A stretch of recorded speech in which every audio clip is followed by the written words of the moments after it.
मत दीपेन्द्र मत राज भगवान लागी संग्राम वारिधि मोदर बंधे लोकं तस्याशु नाशमुपयाति भयं वियेव यस्तावकं स्तवमिमं मतिमानधीति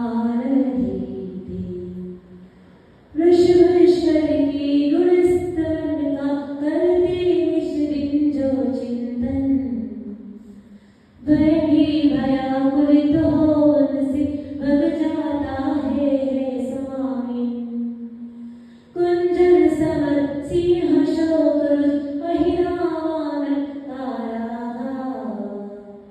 इनके अति भीषण दुखों का हो जाता क्षण में संहार।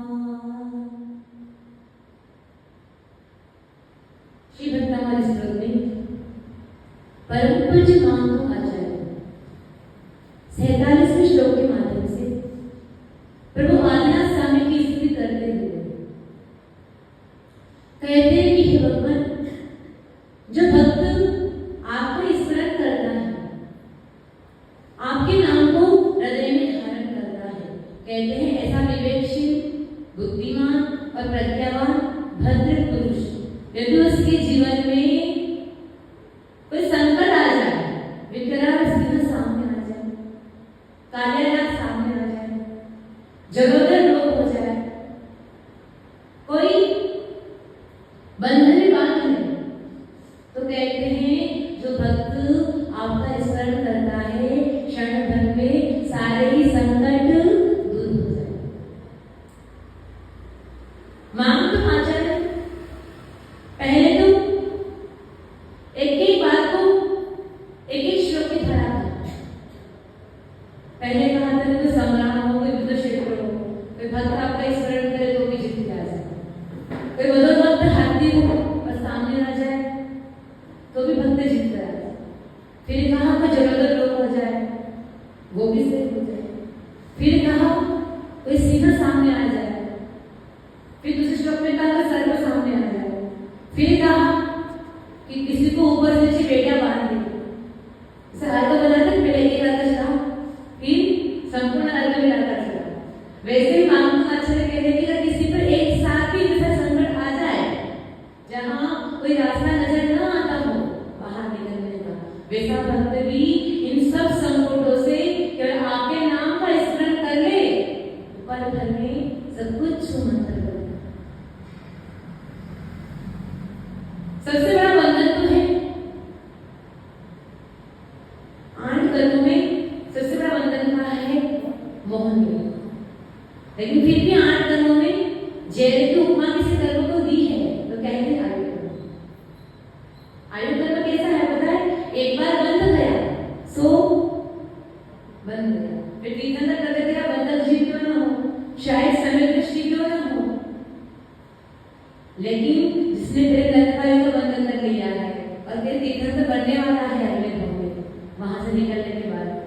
कभी नरकायों का बंध तीर्थंकर प्रकृति से के बंधे से भी छूटता नहीं। हमेशा एक बात कहते, सब गुरु एक ही बात कहते, परिणाम अच्छे रहो, है ना। परिणामों की उज्ज्वलता रहेगी तो आपका कल्याण हो जाएगा। उस बात के पीछे उद्देश्य क्या है? क्योंकि हमारे संपूर्ण आयु के 2/3 भाग जीतने पर जब आयु का 1/3 भाग शेष बचता है, जब वो पॉइंट आता है तो कहते हैं उस पॉइंट पर आकर हमारे योग्यता आती है आयु कर्म को बांधने की। 8 कर्मों में 7 कर्म ऐसे हैं जो ऑल टाइम बनते हैं। ऑल टाइम मतलब हमेशा बनते हैं। जैसे दर का मीटर होता है ना, कहीं बाहर भी जाओ, कहीं पर भी जाओ दुनिया में, मीटर बंद नहीं होता है। वैसे कर्मों के 7 कर्म है वो ऑल टाइम बनते हैं। फिर आयु कर्म तो कहा कि आयु कर्म के लिए टाइमिंग होता है। जितनी हमारे संपूर्ण आयु से हमारे 90 वर्ष की आयु है तो कहते हैं हमारे 60 वर्ष बीतने के बाद में वो अंतर्मुख काल आएगा।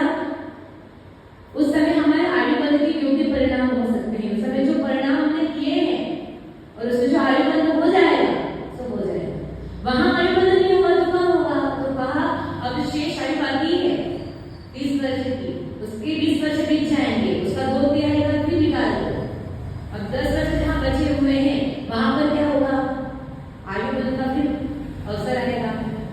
फिर कहा फिर वहां पे आयु बंध नहीं हुआ तो आयु बंध होगा। तो कहा कि फिर 10 वर्ष के 2/3 भाग निकाल दो, 6.5 वर्ष लगभग निकाल दो, लगभग 3.5 वर्ष बचेंगे, वहां पर आयु बंध होगा। वहां पे भी नहीं हुआ तो कहा फिर 3.5 वर्ष के 2/3 भाग निकालो। ऐसे करते करते कुल मिलाकर 8 वर्ष काल आते हैं जिसमें आयु का बंध होता है। हमारे परिणाम कैसे हैं?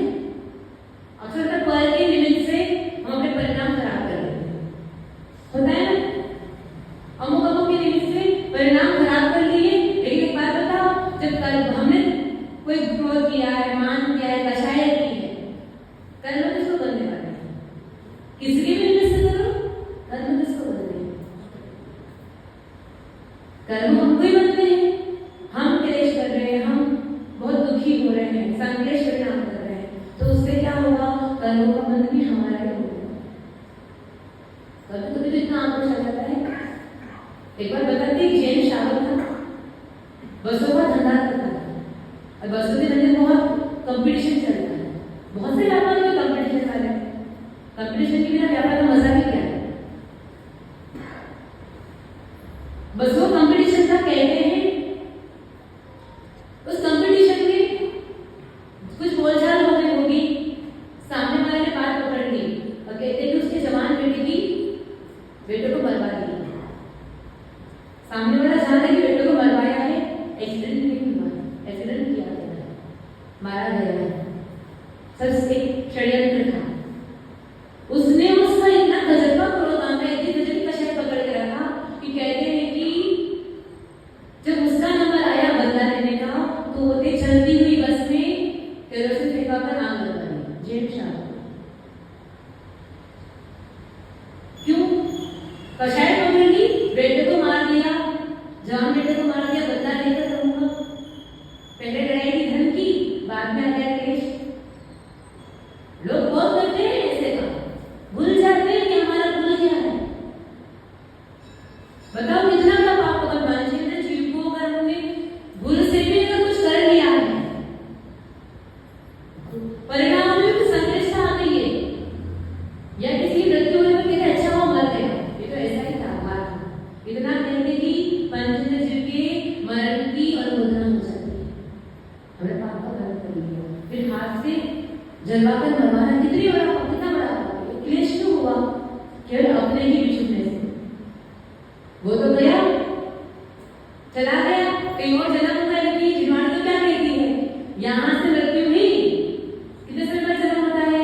ज्यादा से ज्यादा कहा कि 14 समय में नियम से जीव जन्म लेने का मतलब आप तो नाड़ी भी पकड़ के पाओगे, आपको पता नहीं चले सामने वाला जिंदा है या मरा है, और सामने वाला जो मरा है वो कहीं और जगह जन्म ले लेता है। अब बताओ, उसकी एक नई जिंदगी बच गई, नया परिवार हो गया, नया माहौल बन गया। हमने उसके लिए क्लेश करके हमारे लिए क्या किया? कर्मों की जय को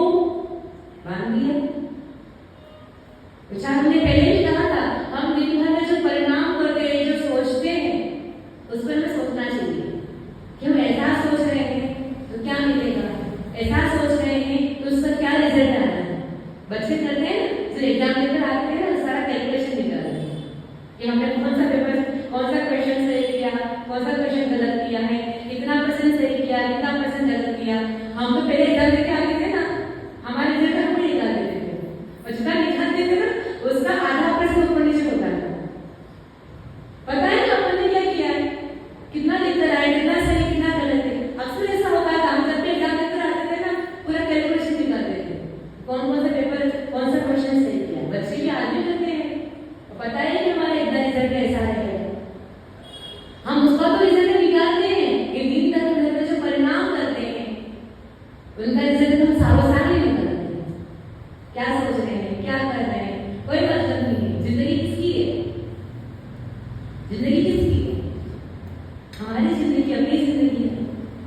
कम से कम दिन भर में अगर हम 24 घंटे मिलते हैं, हम चाहे तो क्या नहीं कर सकते हैं।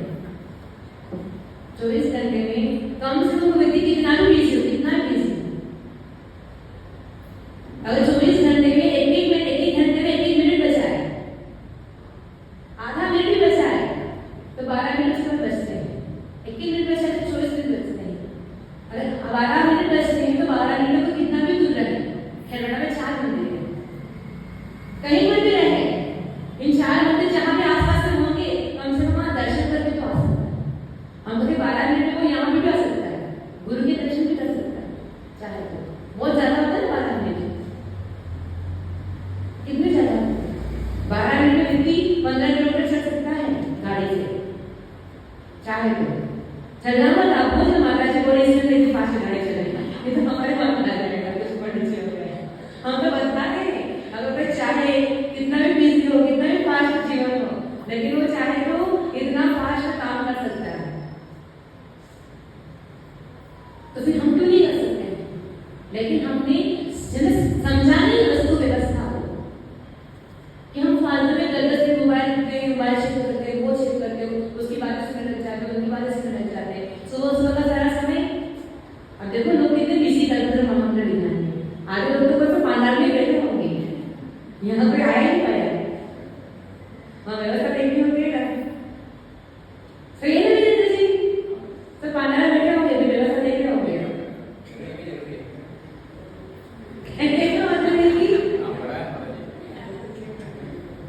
कहने का मतलब समझना।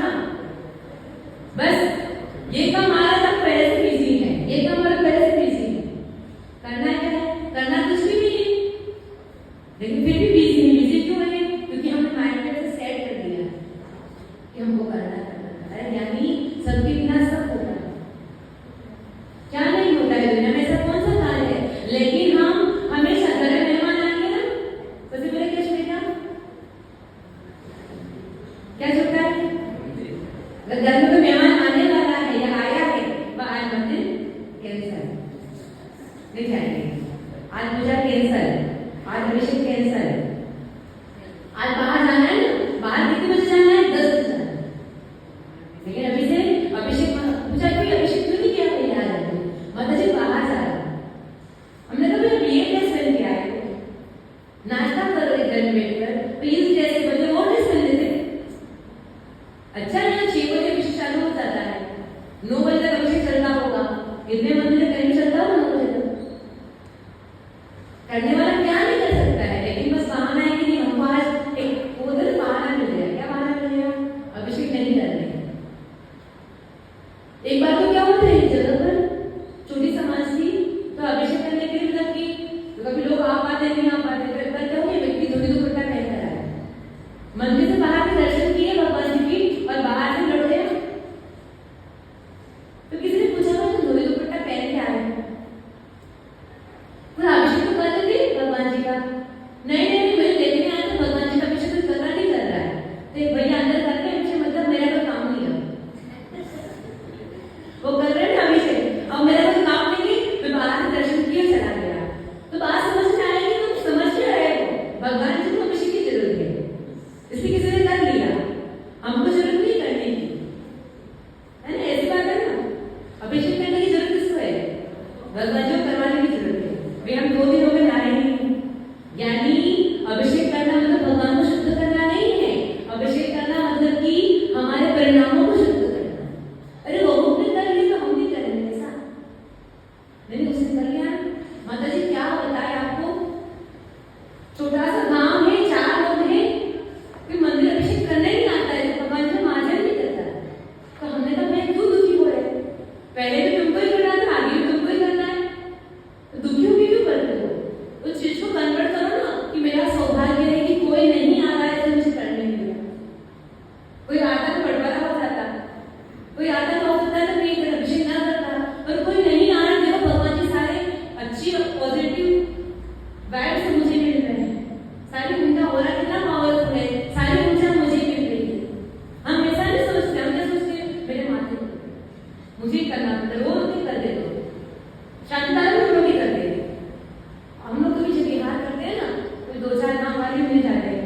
चौका भी हमको ही लगाना पड़ता है। क्यों? कोई है ही नहीं। भाई लोग क्यों कर रहे हो? कोई और मतलब चौका तो तुमको कहाँ लगाने देता? ये तो अवसर मिल रहा है कि हमको चौका लगाने मिल रहा है। कहने का मतलब है कि कभी कभी हम क्रियाएं तो बहुत कर लेते हैं, इन क्रियाओं को करने में परिणामों को हमारे अध्यक्ष बोलते हैं कभी कोई काम माथे पड़ जाए, कभी कोई जिम्मेदारी पड़ जाए तो रोक मत करो, सोचो कि हमें सौभाग्य मिला है करने। वे दिल सोचे कि कहाँ अध्यक्ष बन गए, ये 25 संवत्सर लेके बैठे हैं, कितनी मेहनत करनी पड़ती है, इनको क्या है? ऐसे सोचे तो मैं बताओ क्या हो गई तो सोने वाले उल्टा क्या हो पागल हो जाएगा। तो ठीक नहीं, चतुर्मास हुआ जो कितना अवसर है, 25 संवत्सर के धारा भव्य कल्पद्रुम आमरण विधान किया जाएगा। कहाँ ऐसा नजर देखने को मिलता है? तो अपना पुण्य है कि अपने ऐसे भाव करें। हमें तो किया था माता जी, पता नहीं कैसा सौभाग्य भैया पुण्य का होता है कि 25 संवत्सर बनाने की भावना लगी। तो हमने कहा देखो भैया, गुरु पूर्णिमा से भक्तमय विधान की आराधना प्रारंभ हुई। हमसे किसी ने कहा भी कि माता जी रोज एक ही विधान करना, आप कोई अलग विधान लेते या यही भक्तमय विधान की और पाठ में बड़ा है तो आप रोज उसको करवाते, एक ही विधान क्यों करवाया? तो हमने कहा कि यदि कोई सिद्धि करनी होती है, पुण्य का वर्धन करना होता है तो एक पाठ रोज किया जाता है पुण्य बढ़ाने के लिए। हमारी श्रद्धा बोलते हैं ना, श्रद्धा होती है कि भक्तमय विधान में रोज करना यही वाला करना है। क्यों? पुण्य को बढ़ाने के लिए। हमने कहा कि वो भक्तमय विधान 48 दिन का किया था, वो आज कल्पद्रुम आमरण विधान को करवाने में कारण है, क्योंकि उस विधान को करने से पूरी समाज का इतना पुण्य का संचय हुआ, भावनाएं प्रबल बनी, विशुद्धि आई कि नहीं हमको छोटा करना नहीं, हमको महाविधान करना है, महापूजा करेंगे। अपन समझ नहीं पाते, कभी कभी क्या होता है हमारे परिणामों से, हमारे कार्यों से पुण्य का संचय भी होता है और हमारे कार्य से पुण्य पाप का भी संचय होता है। परिणाम कन्वर्ट हो, परिणाम बदले कि कार्य बदल गया। एक मुनिराज की बड़ी सुंदर कथा आती है। कहते हैं एक मुनिराज थे, उन्होंने अपने नन्हे से बालक को राज तिलक करके दिगंबर दिशा धारण कर दी। एक दिन वो शिला पर बैठे हुए थे। कहते हैं कि उनका जो पुत्र था वो छोटा सा था, कितना समझेगा, 5 साल का 10 साल का बच्चा कितना समझता है। अब कोई खान ने उसे युवराज पद दे दिया, बड़ा होकर उसे राजा बनाया, राजस्थान बना, मंत्रियों के हाथ में है राज्य। अब राजा नहीं है, कोई मालिक नहीं है, तो मंत्रियों ने क्या किया, उसे राज्य पर अपना अधिकार कर दिया, चढ़ाई कर दी। और उधर ये मुनिराज ध्यान कर रहे थे। कुछ सैनिक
कहते हैं कि भगवान कहते हैं अगर मुनिराज की यही परिणाम आगे तक बने रहे तो कहते हैं कि उनको नरक आयु का बंध हो।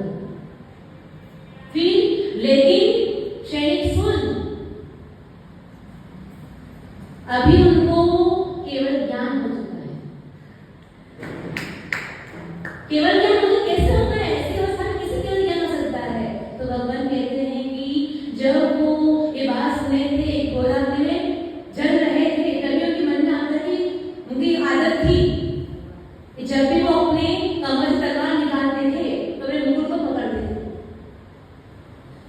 वैसे मुनिराज ध्यान अवस्था में युद्ध करने बैठ गए और अपने कमर से तलवार को निकालने के अपना एक हाथ रखा माथे पर, तो देखा कि वो माथे में तो मुकुट नहीं है, केश किया हुआ है, मतलब मैं तो मुनिराज हूँ, ओहो मैं कैसा पाप कर रहा था, किसी परिणाम में लेकर के कहाँ युद्ध कर रहा है। और तुरंत ही अपने आप को संभालते हैं और संभाले संभाले कहते हैं कि शरीर आड़ोड़ कर लेते हैं और केवल ज्ञान प्राप्त हो सकता है।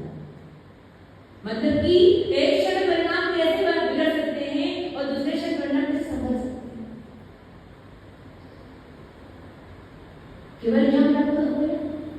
जैसे तुम मेरी आराधना कर रहे हो केवल ज्ञान की, वैसे उनको भी केवल ज्ञान हो। शरीर आश्चर्य पड़ गया, इतना भी तो परिवर्तन कर सकता है, इतना गजब का खेल कैसे होगा? जब मोहिनी कर्म तीव्र हो गया तो मुनि बनकर युद्ध करेंगे, और मोहिनी कर्म जैसे कर गया तो कहते केवल ज्ञान से प्राप्त देर लगती परिणामों को ऊपर नीचे होने में। कभी हमारे मन मर्जी काम नहीं हुआ तो फिर बताओ, फिर दोस्तों को दोस्त रहते हैं, बताओ दो दोस्त हैं सतत फ्रेंडशिप रहती है, बल्कि मैं नहीं बताऊं। जब तक दोनों की भावनाएं, दोनों के विचार एक दूसरे से नहीं मिलते हो, मिल जाते हो, तब तक तो दोनों की दोस्ती रहेगी। उसके मन का काम हो गया, उसके मन का काम हो, दोस्ती है, फिर दोस्त दुश्मनी कब बन जाती है। बस हमारे मन का काम नहीं हुआ तो आज दोस्तों की बात है, गुरु भक्त के रिश्ते में ऐसे हो जाते हैं। भक्त भक्त भक्त की बता, भक्त तभी तक भक्त है जब तक गुरु उसके अनुसार चल रहे हैं, अनुसार तो क्या चलेंगे, लेकिन फिर भी वो जैसा चाहते हैं वैसा हो रहा है। और जैसे ही गुरु ने कहा कि हम किसी दबाव में नहीं चलते हैं महेंद्र जी, भाई हम किसी दबाव में नहीं चलते हैं, हम किसी के इशारे पे नहीं चलते हैं, हम तो केवल गुरु की इशारे पे चलते हैं। किसी का दबाव नहीं चलता है, किसी का इशारा नहीं चलता, क्योंकि हम जानते हैं भक्त भक्त है, जब तक परिणाम मिल रहे हैं तो भक्त को भक्त बनने में देर नहीं लगती, दोस्त को दुश्मन बनने में देर थोड़ी लगती है, कब कौन कैसा बन जाए।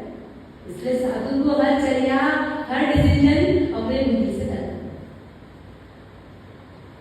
कब कैसा करूंगा मुझे आ जाए। शिवपाल कोड़ी युवराज था, तभी लोगों ने बाहर निकाल दिया राज्य से, तो निकाला, पाप का उदय आया,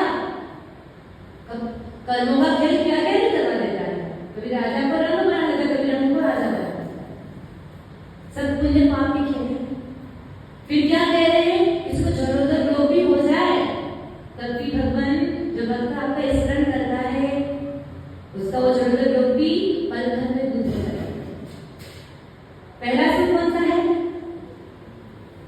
पहला सुख कौन सा? पहला सुख है निरोगी का। क्यों है?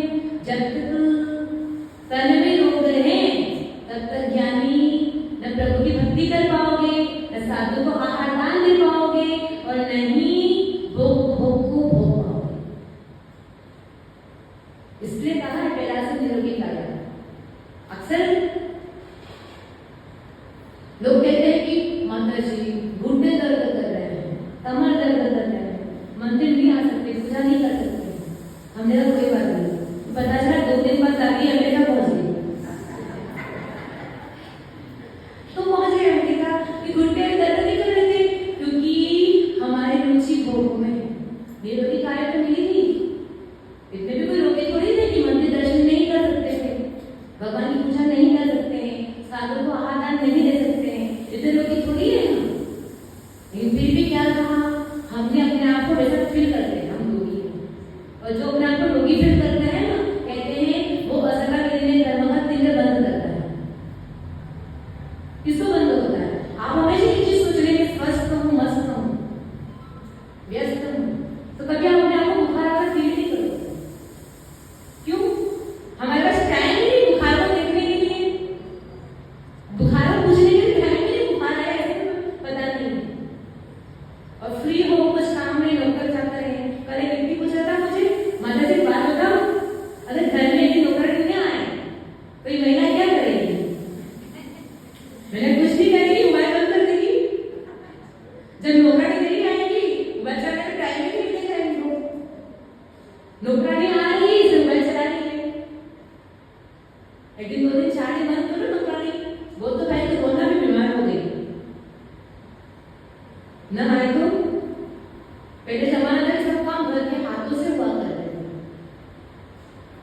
चौकी के बर्तन भी पता है, चौकी के स्थान पर झाड़ू वगैरह, घर में झाड़ू वगैरह भी लोग, अगर कोई घर में चौका है, कोई अशुद्धि वाली महिला है तो घर में धुलती नहीं थी, बर्तन वगैरह नहीं मांजती थी, चूल्हा नहीं जलाती थी अशुद्धि में होने के बाद। आज तो ऐसे अस्पृश्य लोग घर में आ रहे हैं, घर में घुस रहे हैं और माता बहन को इतनी आज से रसोई में घुसाती है। सामान तो मत छूना, नीचे चुप चला करेगा, इतनी होशियार का टैलेंट है इनके अंदर। नौकरानी से कैसे वसूल करना है ना? यानी ध्यान रखना, अगर वो आपके घर के अंदर आ रहे हैं तो उनके साथ उनकी वर्गना आ रही है। आपके घर में जैसा व्यक्ति आकर कार्य कर रहा है, जैसा वो कर रहा है, वैसी वर्गनाएं चल रही है, फिर वैसे परिणाम बनेंगे। माता जी बोल रहे थे ना कि माताएं बच्चों को हगीज पहना कर रखती है, फिर रात में पहना रखती है। पहले माताएं होती थी तो इतनी तैयार होती थी, अगर वो है ना वो खुद गीले में सो जाती थी और बच्चों को सूखे में सुलाती थी। मम्मा तुम आओ, पर तो बच्चों को वो है ना पकड़ने वाला एक वो आ गया क्या, वो आता है बच्चा डाल दो उसके अंदर और या बांध दो, बच्चा लटका लेता है। बताओ उस लटका ले बच्चे को मम्मा तो कहाँ है? पहले बच्चा हृदय से मां से चिपकता रहता था, उसके भाव मां के भाव मिलते थे। नन्हा सा बच्चा मां कहते नन्हे से बच्चे की रोशनी बहुत जल्दी नहीं आती है, लेकिन बच्चा मां के आंचल से मां को पहचान लेता है, ये भी मां। इतना ममत्व तो भाव मां के अंदर हुआ करता था। आज तो फैशन आ गई, जिसे माता पिता बच्चों का पालन पोषण कर रहे हैं, बुढ़ापे में बच्चे भी वैसे करते हैं, वैसे पालन पोषण करते हैं। आप इतना करते तो इतना करते हैं। कहने का मतलब है कि आज हमारे ममत्व भाव क्यों नहीं आ रहा है, वो भावनाएं क्यों नहीं उत्पन्न हो रही है? इसलिए नहीं उत्पन्न हो रही कि हमने उसको वैसा ही रूप दिया है। दिन भर बच्चा हगीज में नहीं बैठा है, रात भर बैठा है, कोई बात नहीं, गंदगी तो नहीं हो रही है, हमको बार बार हाथ नहीं धोने पड़ेंगे, साबुन भी कम खर्च होगा, पानी भी कम खर्च होगा। नहीं, आप माँ हो। डॉक्टर भी कहता है दिन भर हगीज बनाने से बच्चे के अंदर बीमारियां उत्पन्न होती है, तरह तरह के रोग उत्पन्न होते हैं, असाध्य रोग उत्पन्न होते हैं। अगर माँ ममत्व भाव से बच्चे की परवरिश करे, बच्चे को दूध पिलाए, ये सब ना। हमने एक माँ देखी थी, जुड़वा बच्चे हुए थे, नौकरी की, पति की नौकरी पे जाता था, वो भी नौकरी पे जा रहा था। अब दोनों बच्चे को एक मेड रखी और बच्चे को रख दिया। फिर अगर मेड ना आए तो बच्चे को भेज दे पीहर में, और पीहर में भी भाभी के बच्चे, ननद के बच्चे, भाभी को तो बार बार यही भेज देती, एकदम रियल उदाहरण है, यही भेज देती। उनको समझना चाहिए हमारे घर में तो काम मिलता है, हमको भी धर्म त्याग करना पड़ता है। अब बताओ जब ऐसे वातावरण में बच्चों की परवरिश होती है तो इन बच्चों को कितना प्रभाव है? माँ बड़ी रोटी खिलाएगी, 1 घंटा बच्चा पीछे घुमा रहा है, अपनी माँ की कोई बात नहीं, बच्चे रोटी तो खा लें, और बड़ी किसी और को बोलेगी तो, और दूसरी बात नौकर तो नौकर हो गए, वे उन्हें रोटी खिला दी, खिलाए नहीं खिलाए कौन सा है? यहाँ करती है ना, भी हमने कुएं का पानी भर दिया मेरे जी, अब भरा नहीं भरा, छाना कि नहीं छाना, गर्म किया कि नहीं किया, कौन देख रहा है? इसकी व्यवस्था है ना? ऐसे होता है ना, जो काम करने वाले हैं वो कैसे काम करेंगे, किस तरीके से काम करेंगे? जब तक आपकी नजर है तब तक 2-4 दिन अच्छे से काम हो जाएगा। जैसे आप नजर हटाए कि वही काम शुरू हो जाता है। कितना भी कर लो, कितना भी आप कर लो, तो हम तो कहते देव शास्त्र गुरु की आराधना नौकरों से नहीं होती है। देव शास्त्र गुरु की आराधना तो संयम से होती है। भक्ति किससे होती है? भक्ति करने की नौकर चाहिए। भक्ति करने की नौकर लग रहे हो भाई, वो नौकर कैसा काम कर रहे हैं? इतना बड़ा अन्याय हो रहा है कि जहां कहा गया है कि श्रावक भी आलोचना पाठ में लाइन आती नदियन बीच चीर धुआए कोसन के जीव माराए।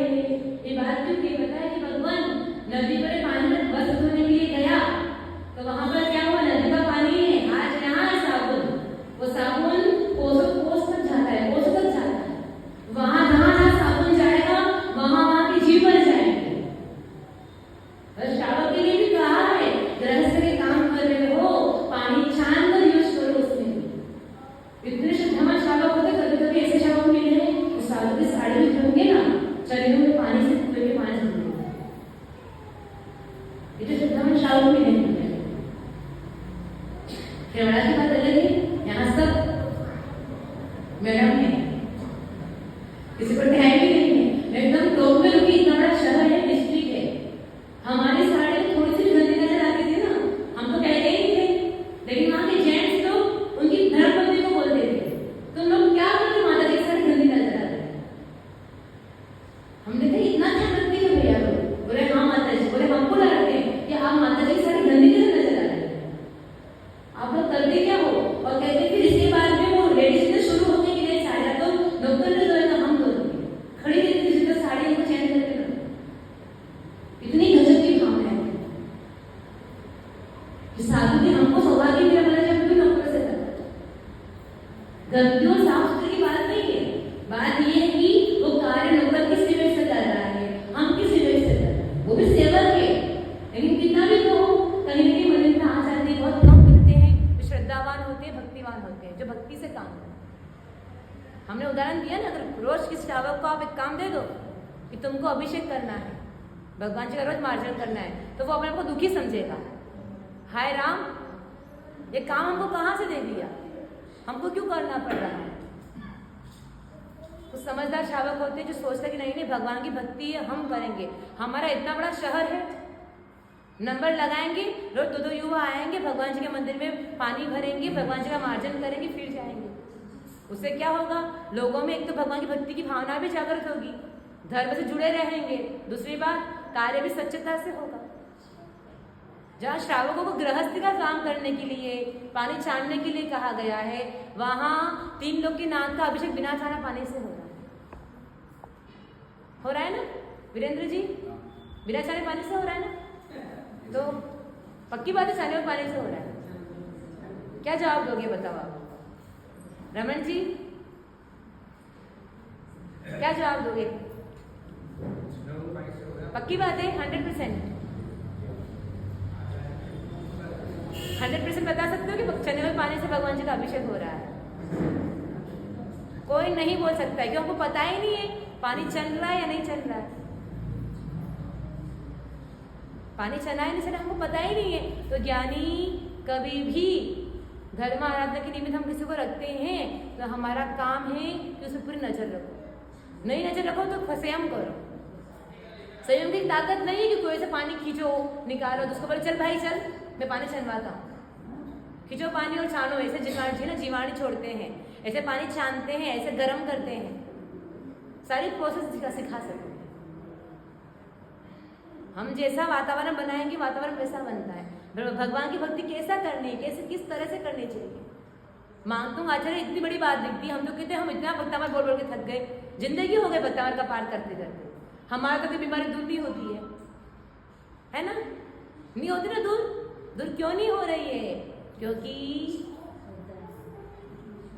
क्योंकि श्रद्धा तो है लेकिन श्रद्धा भक्ति करने का तरीका नहीं है, विवेक नहीं है। श्रद्धा है तो कर रहा हो लेकिन उसके साथ में करने का तरीका होना चाहिए कि भगवान की भक्ति करनी कैसे है। एक एक शब्दों का उच्चारण स्पष्ट होना चाहिए। क्षेत्र उत्तम होना चाहिए, भाव उत्तम होने चाहिए, काल उत्तम होना चाहिए, मन में कषाय नहीं होनी चाहिए, परिणामों की विशुद्धि होनी चाहिए। ये सब चीजें जहाँ मिलती है वहाँ कहते अगर ऐसी भक्ति परफेक्ट हो तो कार्य भी परफेक्ट हो। तो हम सब भी भगवान के ऐसे निर्मल भावों से भक्ति करें, आराधना करें और अपने जीवन को पवित्र करें। जे बोलिए परम पूज्य चतुर्थ भट्टारी आचार्य भगवान सुरेश सागर जी